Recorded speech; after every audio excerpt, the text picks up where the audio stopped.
This is part 2 of our ranking of every episode in season 23 of Family Guy. So if you haven't seen part 1, be sure to go check that out before coming back to see which episode was our favorite. And Brian would make an attempt to do good with his new boat in Roie Wade, where Peter's face also becomes a work of art. So it's expired beer day at the Clam, meaning we're about to see new levels of drunkenness never before known by man. Shots? I'm down. I think you could shoot the guy straight in the liver and it wouldn't do nearly as much damage as what this bender is about to do. And several hours later, the guys wake up in their home away from home, the gutter. Hey, you've got some kind of drawing on your face. Hey, a mustache in hand isn't the worst body part you could have drawn on you when you're passed out, but this is no ordinary face doodle. I think that might be a Banksy. A what? A Banksy. For those not in the art world, Banksy is a provocative and anonymous artist who often creates his work in public places. But it looks like he's gone from places to faces. Don't wash it off, it's probably worth a lot of money. Speaking of money, Brian and Stewie are attending a Price is Right taping to see if they can win a little for themselves. Brian Griffin, come on down! Ah! It's me! It's me! I guess he learned to forgive all those years of Bob Barker asking people to snip their dog's unmentionables. And luckily for Brian, he wins big time. Brian Griffin, you've won today's Showcase Showdown. I want a boat! Oh, good. Brian's unlocked a new personality now. Hey, anyone happen to catch the dew point this morning? It's super important that I know that now. Not saying I hope Brian Titanics himself, but it would make the breakfast table much quieter and nowhere near as annoying. Meanwhile, Banksy's art piece is starting to stir up quite a bit of attention, so much so that Peter's face becomes a hot commodity. It's not often that a museum gets to display a Banksy. We'd love for you to come be an exhibit at the museum. Sounds tempting, but you might want to promise him his face won't turn to shreds like the last Banksy piece featured in a museum. And so Peter becomes a literal work of art. Is the Charleston chew in his pocket part of the art? No, he shouldn't have that. It ain't easy being graffiti, but things are about to get even bigger for Peter. Would you ever consider going up for auction? How would that even work? Well, the winner would have you go and exist as part of their private collection. Back at home, Stewie calls out Brian for his pompous ways, calling him a hypocrite for not being against consumerism now that he owns a boat. Would an opportunistic piece of crap call his boat this? As a matter of fact, that's the exact image they use when you look up opportunistic piece of crap in the dictionary. Thought that was a weird inclusion, but it all makes sense now. But Brian decides to put his boat where his mouth is and do some political good. I'm gonna take the Roe v. Wade to Texas and bring back women who want to safely have abortions. What a champion of the people. You just know he's already got a lame Instagram caption roaring and ready to go. But back on dry land, Lois is obviously against Peter selling his body in the name of art. I like our life, and frankly, I want to see it go back to the way it was before this stupid painting. But Peter decides to go through with it anyway, which means Lois needs to go full-on climate change protester to stop him. You're not going anywhere. If I have to live out this miserable life, I'm not doing it alone. Glad to see their relationship is still built around love rather than bitter self-hatred, but apparently Banksy knew this would happen. It's all part of the art. It's a comment on capitalism as a dividing force in marital relationships. Yeah, sure, why not? Art's what you make of it, I suppose. That's why we're working on getting one of our videos hung in the Louvre. The first piece of art to make negative dollars, they tell us. Meanwhile, on his Texas mission, Brian discovers just how well a boat, the sea, and a bunch of pregnant women mix. Just about what you'd expect. But when Brian realizes that he owes $40,000 in taxes for the boat, he decides to pivot the plan. You know, there's a law in Texas that if you turn in someone who's trying to get an abortion, they give you 10 grand. Values are still as malleable and fragrant as wet poop. Never change, Brian. Never change. This was a fairly decent episode, though we do think much of the comedy was kinda weak this go-round. A shame, because the two plots definitely have a lot of potential, but they go in the most obvious directions that even having a stronger comedic tongue definitely would have made this episode more forgivable. But the setups are still great, particularly on Peter's end, while Brian's moral fragility once again makes him a guy you can love and hate. But the show would parody two movies the writers obviously loved when Fat Gun took on both Top Gun and Top Gun Maverick. So pilots from around the world have gathered to take part in Top Gun, a super important and important flight school. Good luck tomorrow. You guys are gonna need it. Come on, Slider, let's get some air.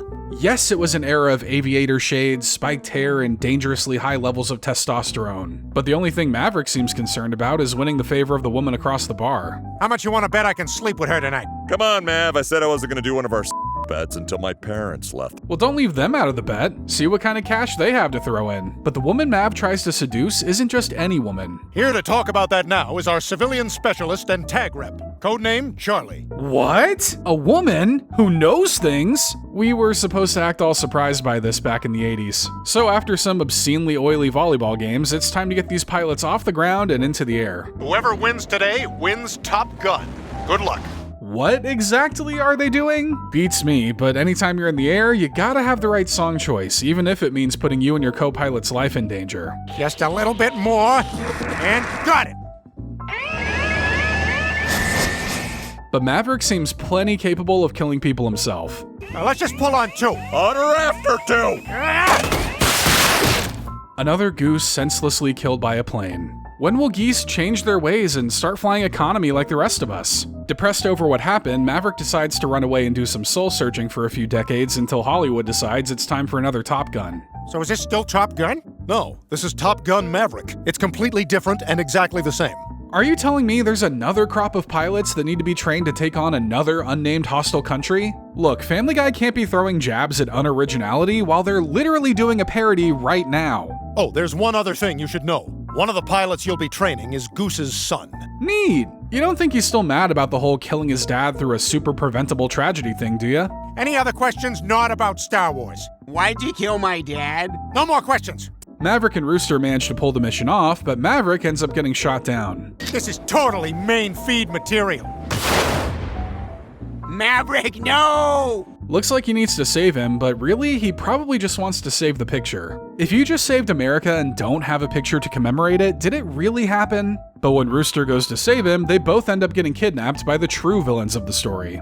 Hello, Maverick. You guys are the bad guys? Why? Why do you think? Luckily, Maverick talks his way out of this through his very legit religion. I can help you go clear and liberate the Thetan trapped inside your astral shell. Is that like horoscopes? Yeah, sure, let's go with that. That makes it sound a little less weird. Maverick and Rooster manage to escape, but the scorned women are hot on their trail. This calls for some help from an old rival turned friend turned heartwarming movie cameo.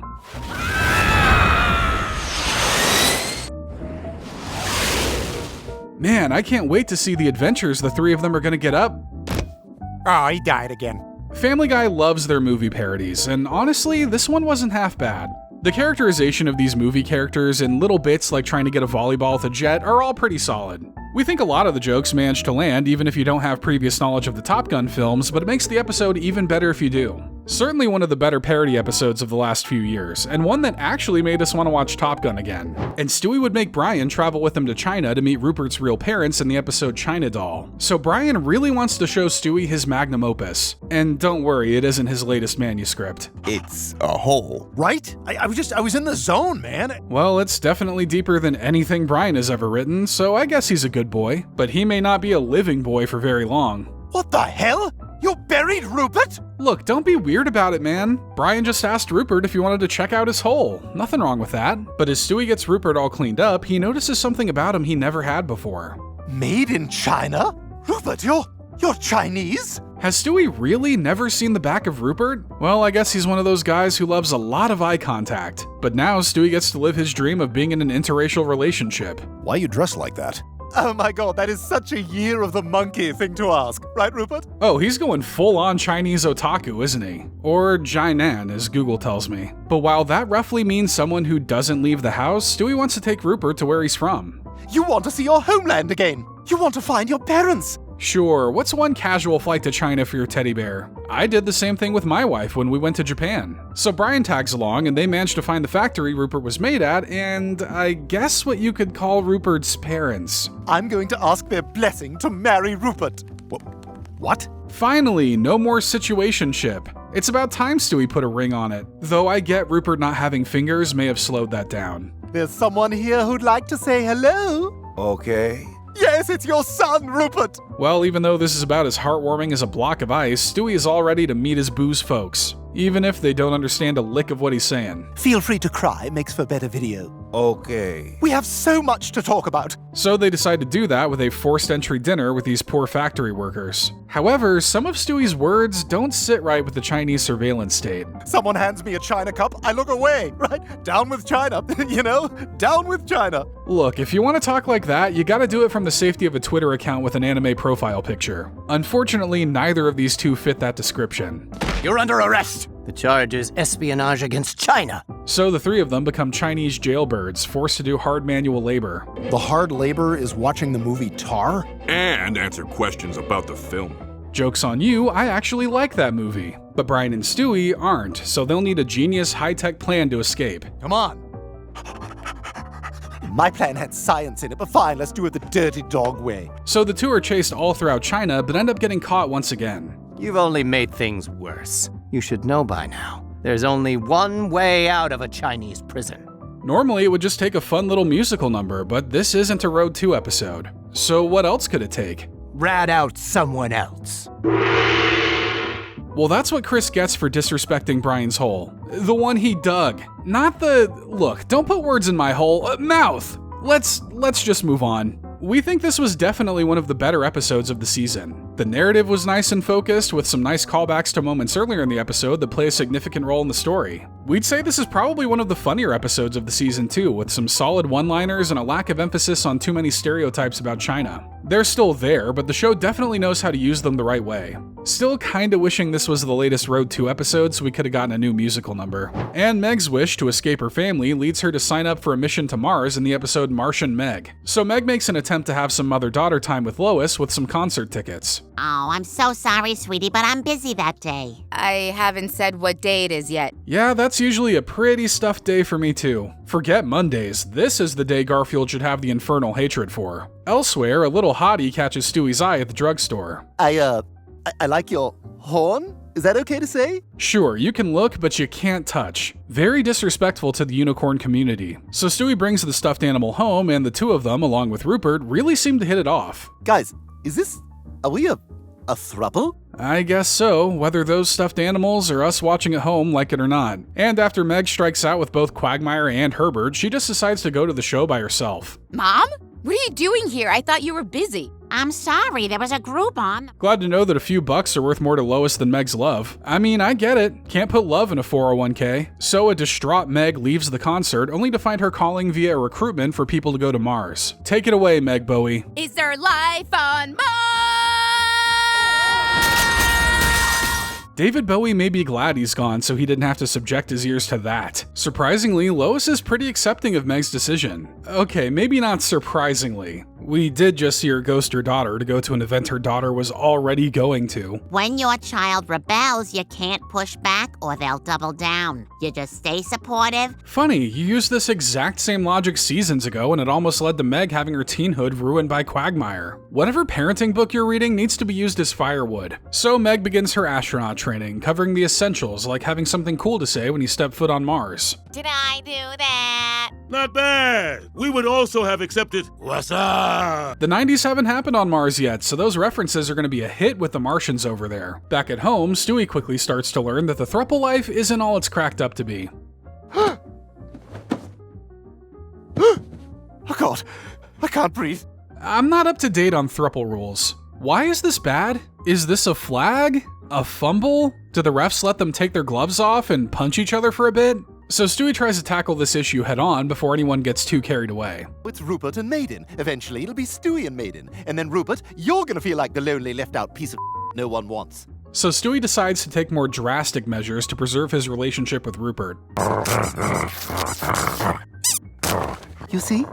You did this, Rupert. So, Stewie's one of those kinds of lovers. I've told Rupert before that he needs his own bank account, and after this display, he'd better make sure he's ready to run at a moment's notice. Elsewhere, Meg is chosen as the sole astronaut to go to Mars, and suddenly Lois has an issue with that.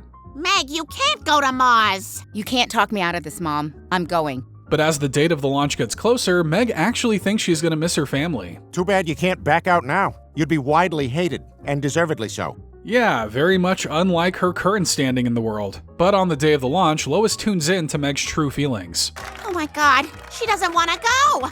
We gotta call off the launch! Yeah, the government can just tax the crap out of Quahog to make up for the money lost anyway. But when Lois is unable to halt the launch, she decides to let parental psychosis take over. Mom?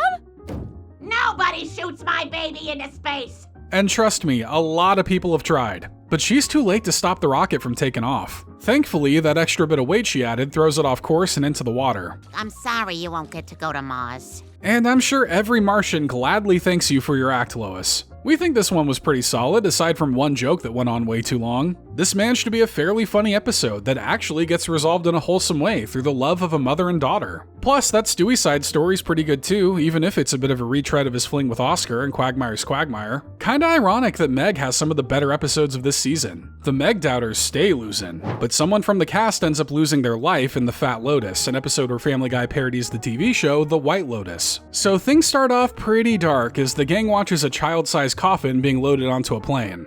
It's awful, just awful. I know, I'd be mad as hell if I died and they wouldn't even let my body ride back in first class. Instead, they've got to bum it with the luggage that's not even on the right plane. But turns out this is actually the end as we cut back to when everyone first arrives at a tropical resort being managed by Brian. Working here has been just the change I needed. I made the choice to sober up and start a new clean life. Sorry, but there's no way you can be surrounded by pina coladas and Mai Tais all day and not want a little taste. But not everyone gets the gist of what to do on this vacay. Let's have crazy vacation right here, right now. I don't know, maybe later. But Stewie's using the opportunity to socialize and make new friends. Would you join me, Jeffrey, and Dennis for dinner tonight? It's still very funny that almost every adult can understand Stewie except his parents. Though, according to that season 24 trailer, all it takes to have Lois understand is to be high as a kite. And when Peter decides to enjoy some cheesecake rather than time with his wife, Lois decides to hang out with Quagmire instead. Peter, I will not let you ruin another trip for me. Come on, Glenn, let's go see that lighthouse. Sounds like a giggity to me. I miss the days when even the slightest innuendo would get a giggity out of Glenn. I may just go upstairs real quick to change into a sarong. Huh, I feel like I'd also like to slip into my sarong. No idea what a sarong is, but this whole thing doesn't feel so right. It turns out I was right, because Lois and Quagmire just did one of the most unforgivable things imaginable. Oh my God!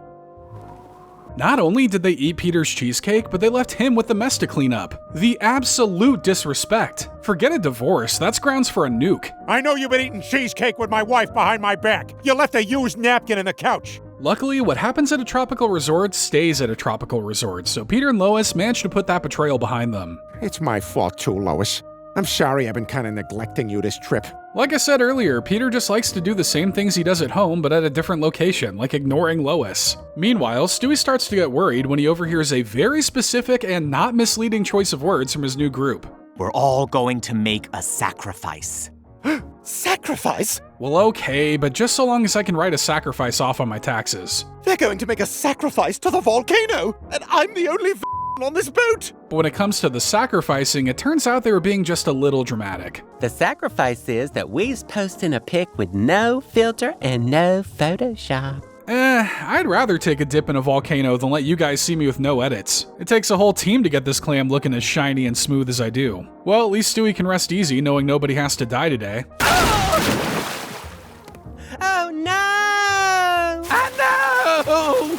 Oh right, we actually needed someone to die for the beginning to make sense. So if you thought that little coffin at the beginning was for Stewie, allow me to introduce you to my favorite fish, the red herring. Where have you been? At the duty-free shop, buying 6 cartons of cigarettes, a jug of Dior perfume, and a tin of wafer cookies. Well, we all grieve in different ways. So this wasn't a super direct parody of the show, and we think it's all the better for that. It allows the characters to still be themselves rather than impersonations of other characters, leading to interactions and side plots that just make sense. It gives a ton of characters a lot to do, with moments like Chris and Meg trying to steal from a store being pretty funny. Some of the setups are just ripped straight from the show, but they found a spin to put on them to make this an episode that brought the laughs. And Lois would bring the laughs in Lois CK, where she becomes a stand-up comedian to air out her issues with Peter. So Lois has a big, exciting night ahead of her. Tonight is girls' night. Women's night, you're all in your 40s. But once a girl, always a girl. You wouldn't say a butterfly isn't still a caterpillar, would you? Oh, you would? Well, that was the only analogy I had, so maybe Stewie's right. You need to watch Stewie tonight while I'm out with the girls. Women. I'll be back in time, don't worry. It was at that moment, dear viewers, that Lois should have realized he would not be back in time. I can explain. Don't bother. Look, if you're not going to come home at the time your wife needs you, at least have the common courtesy to be dead. And just when Lois thought she could turn this night around, they make a grave realization. Oh no, tonight's open mic night. These comics are always so hacky. Yeah, the real comedians aren't going to be here. They're on TikTok making relatable videos and then getting canceled at lightning speed. But Lois was right, as her heckling gets more of a reaction than the actual comedy. You Davy Jones lock a bit? There she blows! Everyone thinks they're a comedian. Even a clam who's devoted its life to Family Guy believes in that pipe dream every now and then. Luckily, Lois has years of Peter material to pull from. Yeah, I had to chisel his fat ass out of ice today. Yeah, who knew a 1-inch nub could shrink? Good lord, you could have shot him live on stage and it wouldn't have been as brutal as that. But Lois's stand-up proves to be a hit and catches the attention of the right people. I run a bunch of comedy clubs around the city and we're always looking for new talent. You interested? Well, it's definitely cheaper than couples therapy, so sign her up. So Lois goes on quite the tour of every comedy hole in town, labeling herself as Lois CK. The CK stands for crowd killer, by the way. That's fine, that other guy kinda left the CK name up for grabs. They are so brave. You want to talk about brave? Try getting paid to tell jokes. See, that would have been funny if that was a joke, but based on how she's sitting in that chair, you can tell she's serious. I don't do jokes, I do truth. And if someone doesn't stop her soon, the whole world may very well go blind. But she's not planning on slowing down, especially since she just landed a comedy special. It tapes next week and they want a whole hour. I'm gonna need way more material. Luckily, Peter's idiocy is just as recurring in this world as air and water. All he needs is a little push. Lois gave me a bunch of cash, told me to get as drunk as I want, and then just do whatever pops into my head. But it doesn't take long for Lois's comedy to hit the mainstream, which means it hits the hands of the guys. She just held up a picture of me. Probably to show what the cuck doesn't look like. Well, there's no easy way to say this, so I guess the guys will have to sign it.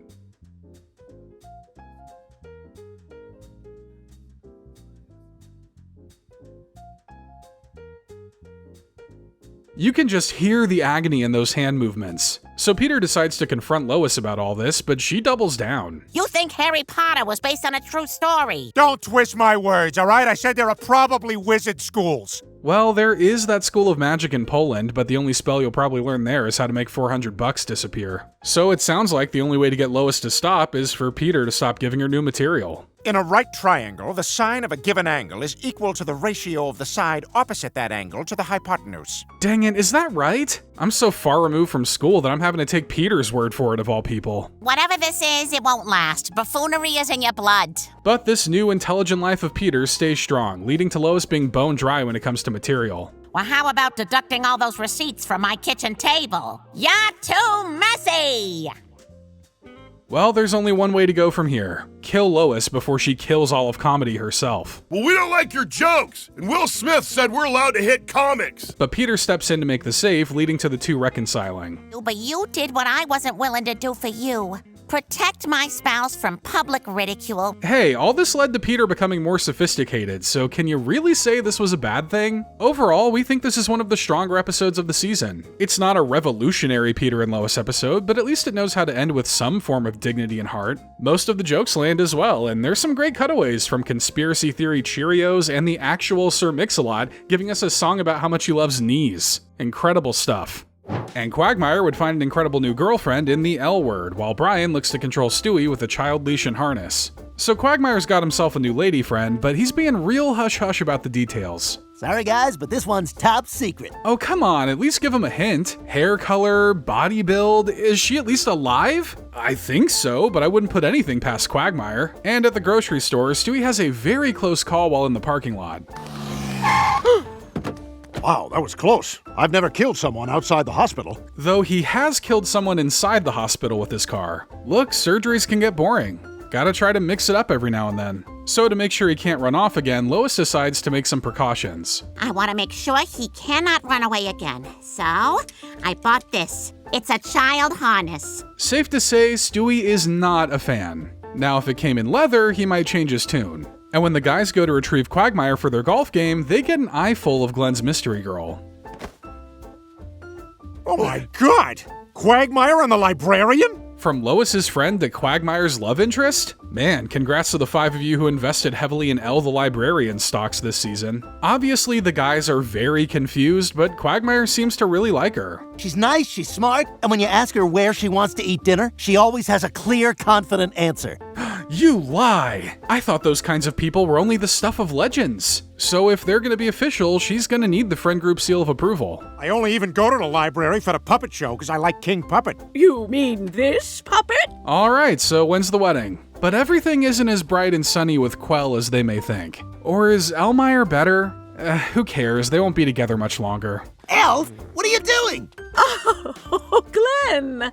Hi. Just like a librarian to move in silence. But if they were getting along so well, what exactly is the problem here? Problem is in bed. You've never given me an orgasm. What? Sorry, Quagmire, but we're gonna have to revoke your giggity privileges for this one. Looks like Joe gets the catchphrase now. Meanwhile, Brian's learning just how much control he has over Stewie with the leash. Stewie, enough. We're not seeing animals singing. Ow! Okay, we'll see yours instead. Careful, Brian. Pull any harder and Stewie just might fall in love with you. So now Brian can pretty much use the threat of the leash to make Stewie do whatever he wants. I have to change my flight, and I need you to wait on hold for me. Oh, come on, that'll take forever. Who even calls people anymore? I'd rather waste my money on a flight than try to speak to a stranger over the phone. I'm very well adjusted, as you can tell. But Brian eventually sees the error of his ways, realizing he's become what he's always hated. I've become the power-hungry, inhumane dog owner that I despise. I'm sorry, Stewie. Yeah, the leash thing is pretty harsh, but have you ever seen that video of the eagle trying to pick up that kid? It's not real, but real enough that you may just want to buy your kids a collar. And after a bit of self-loathing, Quagmire decides he's not ready to give up on Elle yet. I took your criticism to heart, and I'm here to let you know I've upped my game. Sounds exciting, but also terrifying. This must have been what it was like when Goku ascended to a new level of Super Saiyan. Are you sure you can handle me? Better question, can you handle me? Evidently, being intimate with Elle has the same effect as watching the videotape from The Ring. This is definitely one of the better outings of the season, with both plots being pretty funny while giving new character dynamics to Brian and Quagmire. Plus, we always love it when the show gives minor characters like Elle a bit more airtime. And Quagmire and Brian would get into a fight over Brian's barking and 1 foot in front of the mother, while Chris's new speedwalking hobby threatens to steal Lois's friends from her. So Quagmire's doing something weird. He's weird all the time, but like extra weird this time. Ah, damn it! I'm gonna kill you, Brian! But Brian's just protecting the neighborhood. That sick freak wants to come around sticking his hand in mailboxes? I don't care if he's the mailman. Brian needs to stop him. My bark is the only thing keeping these predators at bay. Now, if only Herbert wasn't mostly deaf, it'd probably work on him too. But Quagmire decides to go to the law to fix this problem. This here's a court order that says you have to wear a bark collar until the complainant is satisfied. Oh, so now the police can govern how much you shout? This is that business with my ex-wife all over again. But elsewhere in the neighborhood, Lois expresses her concerns about Chris's weight while the gals are out speedwalking. I'm afraid he could end up with serious medical issues. I mean, maybe even a wheelchair someday. Yeah, but look at Joe. He's leading well, it's a life, I guess. Or maybe there's a sport Chris could get involved in? You know what? That's a great idea. Yeah, sports always need a big old boy for their roster. Chris could make a good safety or blocker or someone who just gets the team's food orders. That's what I did, and I'd like to think I was the MVP. So Chris tries a few sports, including shot put and wrestling. By God, it's the Griffinator from the top rope! Yeah! I see he studied at the school of ECW, where the only thing you gotta worry about is how loud a noise you can make when chair meets skull. But a number 2 emergency seems to awaken Chris's true calling. Chris is using his hips to generate speed without dilating his. Who knew the most important part of your body for speedwalking wasn't your legs? Finally, a sport where it's the time to shine. While he's doing that, Brian's handling the bark collar not well. Ow, damn it! Ow! Effective. We might have to start throwing those at members of Congress. Oh god, I'm starting to sound like later seasons Joe. So if Brian's gonna get that thing off, he's gonna need to play by Quagmire's rules. I want to hear you purr. I can't. I won't. Definitely not the first time that request has been asked in this house, but 2 can play at this bark collar game. What the hell? Ah! Ha ha! Ah! Ha ha! Ah! I guess the only shocking thing Quagmire likes involves car batteries and clamps. And now that Chris has found his calling, Lois invites him to start tagging along on the girls' walks. This next hill is really gonna test our mettle, so why don't you ladies draft off me until we get to the top? Look, I can accept this silly walk is considered a sport, but that doesn't mean I gotta like it. And it looks like Lois might start hating it too, since Chris starts using it to poach her friends. What are you ladies doing here? We didn't have a walk planned today. Oh, we're here for Chris. Sorry, Lois, but you're just cramping the group's style. The last thing they want is to look ridiculous while speed walking around town. And when walks turn to brunch dates, Lois has no choice but to dethrone Chris if she wants to win her friends back. Well, I'm gonna prove Chris is the same little turd he was a week ago by beating him in a race walk. That'll teach Chris for gaining confidence in himself. Later that night, the bark collar controversy comes to a head when Quagmire's targeted by a pack of coyotes. Help! Help! Help! Somebody's in trouble at Quagmire's. So I guess all that barking at nothing was barking at something. Well, that's the last time I get mad at a dog for barking at 4 a.m. Luckily, Brian knows how to weaponize his curse. Well, that was shockingly effective. Think I just felt our subscriber count drop with that one. But this display of bravery earns Brian some respect from Quagmire, at least just for today. And the next morning, Lois and Chris have their speedwalk race, narrated by not Christopher Walken. That's a mighty fine walk-in, and I should know, cause for laughter. I don't get it. Anyway, as they close in on the finish line with Chris in the lead, the prodigal son decides to throw it. Oh no, he's injured his hamstring. Dramatic music. Another star athlete shot down in his prime. And all before he got his big brand deals and numerous steroid accusations. But it was all for a good cause, as he realized that Lois needs her friends more than he does. You looked out for me by getting me involved in sports, now I'm looking out for you. Another pretty solid outing with two pretty good stories running parallel. We're always down for more Brian and Quagmire blood feuds, while the Chris and Lois story managed to be funny with just a tinge of heart. Honestly, it's a win for us just for the animation of Chris's speedwalk. The very definition of hips that won't quit. And Meg would receive a win when she finds a boyfriend in the chicken or the Meg, but it turns out to be the son of Peter's greatest enemy. So a farm-themed dating show is coming to Quahog, and Meg sees this as her chance to be a real filthy animal. This is gonna be awesome! I'm gonna try out. Finally, a chance for Meg to let out her inner furry. I'm sure that'll be just as unnerving as it sounds. Thankfully, the auditions don't require skill or looks. You just need to have not said some messed up stuff on social media. Now I see you've never retweeted Bo and Yang. Why? I see that I was wrong. Props to Meg for even knowing who that was. If they'd asked me that question, they'd probably blacklist me. So Meg makes her way onto the show, where she must try to make a connection with someone while dressed as an animal. I'm ready to swine and dine. Oink, oink, boink, boink. Man, Peppa Pig has seen better days. The child star to weird adult pipeline continues. But after Meg struggles to make a connection with anyone on the show, Meg finally finds someone willing to give her a peck. I like you. You don't try very hard. Oh, I'm trying very hard. Look, if this show can make me believe in a dog and a woman getting together, what's the harm in seeing some chicken and pig companionship? Probably a lot genetically, but we'll cross that bridge when we come to it. So the two grow closer, but we all know that if a love can't survive reality TV, it probably can't survive IRL. And the first eliminated couple is... Pig and chicken! Well, time to try dating in the real world. What's the hot new dating app the kids are using nowadays? LinkedIn? I'm just worried you won't be as attracted to me when I take this off. You're dressed like a pig. I'll take my chances. Alright, you asked for it, buddy. But the chicken actually finds her beautiful, so now all that matters is that she feels the same way about him. And I don't care what you look like under that mask. That's good because...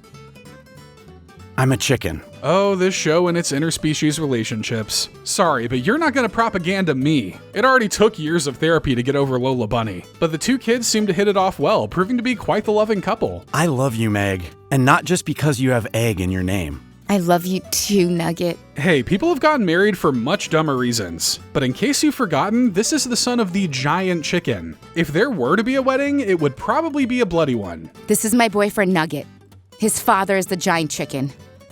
Look, I feel for Peter. Can Meg just, for once, have a boyfriend that isn't the son of his mortal enemy, one of his best friends, a convict, or a figment of her imagination? Really doesn't seem like an unreasonable ask. But Peter tries his best to put aside his feelings, and by he tries, I mean not at all. What's your guys' Wi-Fi password? It's chickens are scum and then 22 exclamation points. He's out of line, but that's one heck of a secure password. But Peter's had enough and gives Meg an old tomato and an ultimatum. You either break up with him or you break up with me. You can't date us both. Dad, you and I aren't dating. Are you saying what you two had wasn't real? Wasn't passion? You're willing to throw all those years of not dating down the drain? If you don't accept Nugget, you don't accept me. I'm moving in with him. Normally, I think Peter would be pretty excited about that. He could finally turn Meg's room into a movie theater like he always wanted. But after a while, he can't help but miss his little girl. What do you say we go to the giant chicken's house and get my daughter back? Yeah, time to get the family punching bag back. So the guys go to the chicken's house to break a few yolks. Maybe some bones if it came to it. I'm here to get my daughter back. She's not coming with you. She's perfectly happy here. Yeah, kinda hard to choose between the house that beats you and the house that has eggs on deck every single day. Dad, I told you, Nugget and his family treat me better than you guys ever did, and I won't be coming home. So Meg stays put, but can't exactly subscribe to their family motto of hating Peter. Meg, either you hate your dad or you leave this house. An old tomato. You're just like him. Well, not quite. The giant chicken does have some common decency. Wait, I can't hit you. You're a girl. Huh. Meg does not. So Meg kills the chicken and returns home, ending a fairly fun episode. We guess our main gripe is that there's never really a great reason for Meg to return home. Peter does little to express his regret for driving her away, which would have been a great way to show how he's better than the chicken. But other than that, the episode does pack some decent jokes and solid appearances from both a new character and some well-liked veterans like the chicken and Corey. It comes so close to being the best, but it should still be recognized as being one of the more notable episodes of the season. And our favorite of season 23 has to be Dog is My Co-Pilot, where Brian and Quagmire end up touring together after Brian averts a plane crash. So Brian's taken up a new hobby to further distract him from trying to be a writer. For the last week, Brian's been getting into some stupid flight simulator game. It's not stupid, and I'm fairly amazing at it. Oh yeah? What kind of DLC does it have? Battle Pass? Open world? A card collecting feature built into the game you'll look at once and never touch again? Doesn't sound not stupid to me. Elsewhere, Lois decides to gift Stewie her Easy Bake Oven from when she was a girl. I love trucks and dinosaurs. Oh my god, Rupert, I've always wanted an Easy Bake Oven. Hey, cooking is just as manly as anything else. I bet you Gordon Ramsay had one too, though I'm not sure if it also taught him all those colorful swears. And when Stewie starts cooking up some pizza, they catch the eye of Chris. You know, I feel like maybe you and I could open up a really successful boutique pizza place. Well, Stewie would need a guy who does nothing but still ends up sharing a lot of the credit. It's just the formula for a successful business. Elsewhere, Brian decides to take his flight game skills and apply them to real life. Yeah, I took what you said the other night to heart, and I've enrolled in a flight training school in Florida called Huffman Aviation. Hey, if that one kid could go from Gran Turismo gamer to professional racer, who says Brian can't do the same with flying? I do, because it's Brian.